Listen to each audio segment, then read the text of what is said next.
Question of the day, well, question I've been asked quite a lot by quite a few people in this last while is, am I still vegan?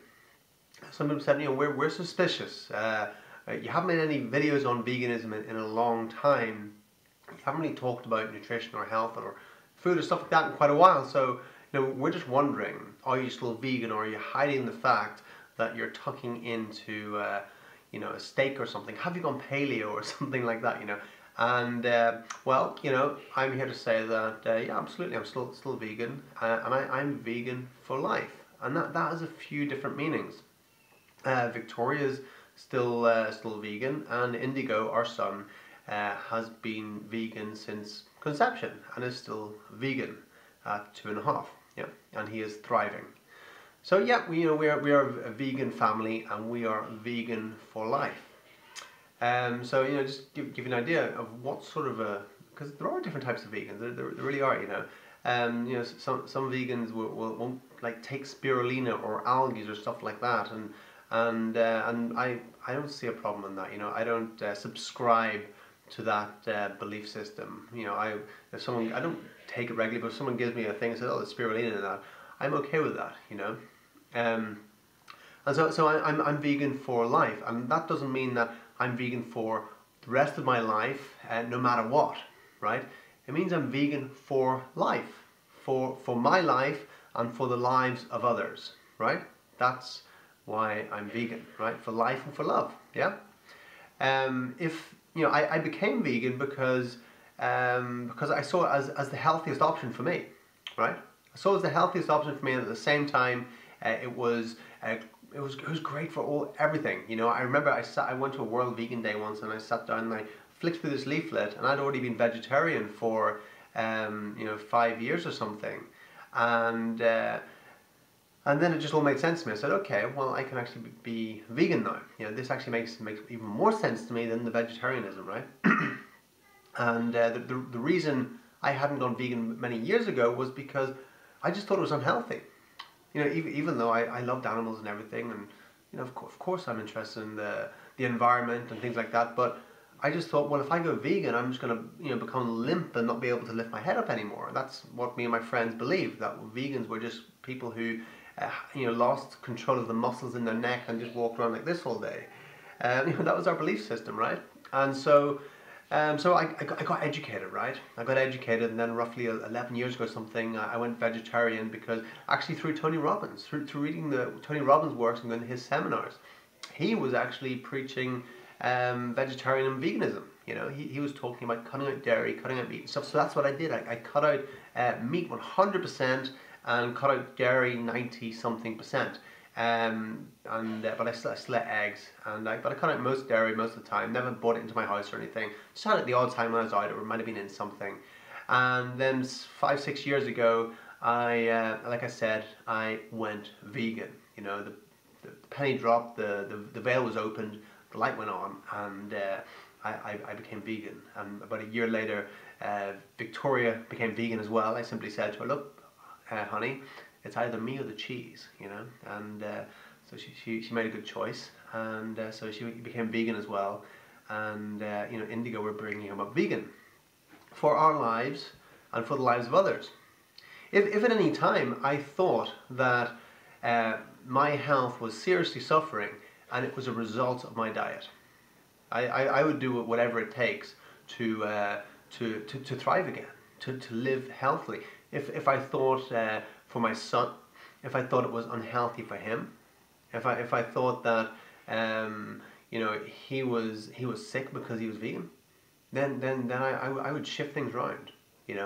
I'm not this like hard line no matter what.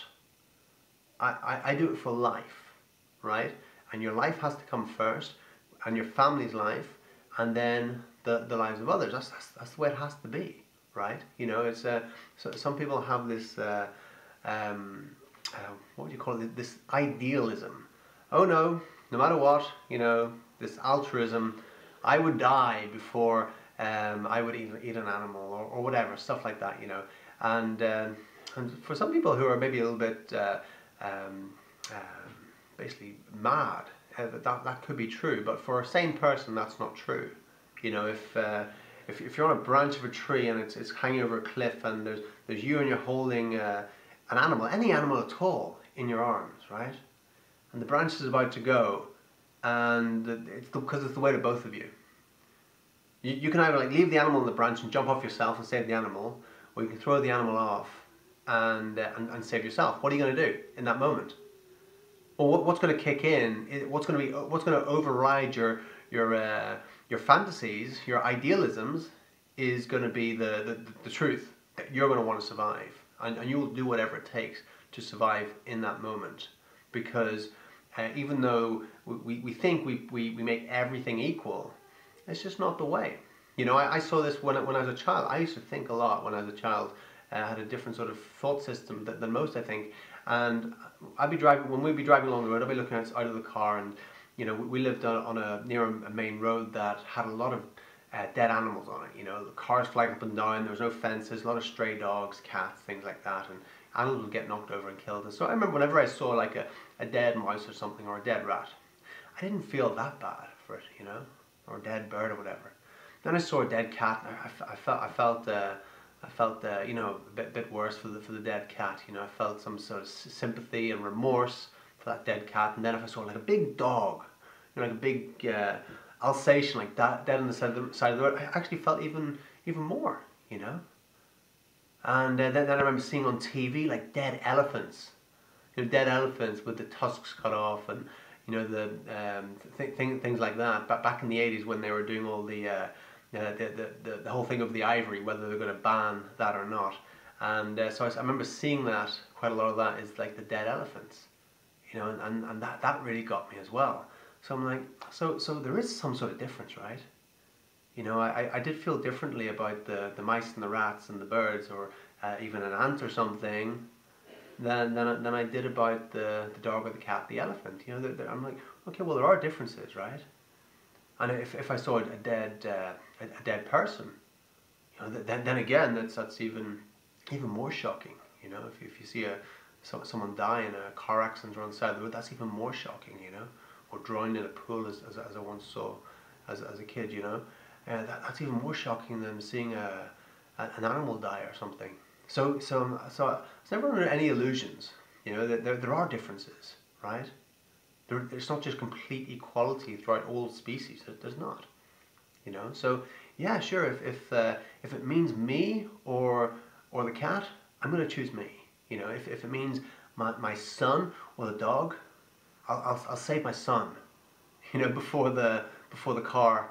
If a car is coming and there's a dog and my son on the road, I'll go for my son first. You know, if there's a dog on the road or in the train track and the train's coming, you know, I can only save the dog, but I can't save myself. I'm afraid the dog's going to catch it up, right? If my son's on the train track, I can only save either me or my son, I'm going to save my son, right? Because he's the future generation, you know? I've had my time. You know, so that's more of a realistic way of looking at things. That's what's going to override the social idealisms, or not even the social, just our paradigm that we create about this equality amongst all things. It's just not true, you know. So you know, that's my viewpoint on veganism, and so I want to be completely authentic. Is that yeah, I am vegan. I am vegan for life, right? But if at any stage, like I said, for life, meaning for life, for me and my family's life, that definitely comes first. It has to, you know. And then for the lives of others, including all the animal kingdom and everything, right? And if any stage I thought that my life was getting taken away by my food choices or my family's, I would not hesitate to change things. But as things stand, that's the way we are. Vegan for life, meaning for lives, right? Okay, so hope that makes some sense. You know, that's my viewpoint. You may have a different viewpoint, and that's perfectly okay. If you have any more questions on veganism or anything at all, my diet or nutrition or anything at all, like I said in the previous video, there's going to be a question of a day. Every day I'm going to see the questions that are asked below in the comments of the videos, and also on Facebook. You can also hit me up on Facebook if you want to send me a private message or something. to facebook.com/transformation guy. Find me on Facebook and send me a private message, any question you have, and I will answer it. I'll pick out the best question, most relevant, that I think is going to serve people, help people. This was just a bit of a personal one, but maybe just to give you a view of why you're doing the things you're doing, right? If you are a vegan or vegetarian or whatever, it's worked for me. I see it working for everybody else around me. A lot of friends, a lot of people have gone vegan that I know through my influence, either friends or people that I know virtually, and everybody I know, it's helped, right? It's helped them. So some people revert back for various reasons, but anyone I know and that has done it, it's helped them. So that's my point of view on this subject, and let me know your questions. Write them in the comments below. Remember to like the video and share it, and if you haven't subscribed, subscribe as well, and I look forward to speaking to you tomorrow in the next video. Cheers.